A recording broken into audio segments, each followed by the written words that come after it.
आज पहिल्या पार्ट आणि फंक्शनला सुरुवात करणार आहोत. पहिल्या पार्टचा आपण घेणार आहोत टॉगल क्लॅम्प. ठीक आहे, मशीनचं जे क्लॅम्पिंग सिलेंडर क्लॅम्पिंग साईड आहे ती घेणार आहे. त्याच्यामध्ये बऱ्याच प्रकारच्या मशीन यायच्या सुरुवातीला. ह्याच्यामध्ये आता आपण जी यूज करतो लेटेस्टवाली ती टॉगल क्लॅम्प आहे.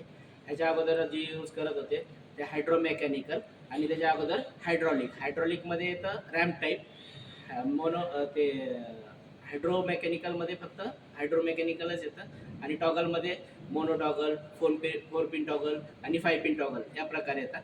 तर सुरुवातीला आली मोनो टॉगल टॉगल, त्याच्यानंतर 5 पिन टॉगल आली.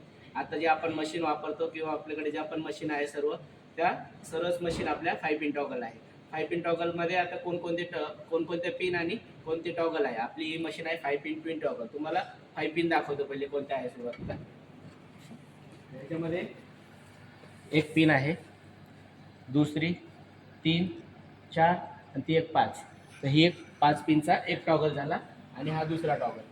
हे 2 टॉगल आहे म्हणून आपण याला 5 पिन ट्विन टॉगल असं म्हणतो. तर ह्याच्यामध्ये आपल्याला नेहमी चेक करायचं राहतं ह्याच्यामुळे आपल्याला फायदे काय आहे.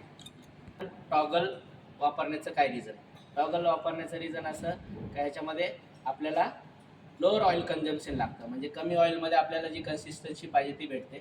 दुसरं आहे आपल्याला क्लॅम्प फोर्स मेंटेन ठेवण्यासाठी कमी इलेक्ट्रिसिटीची गरज लागते. तिसरं आहे आपल्याला मुवमेंट फास्ट भेटतो.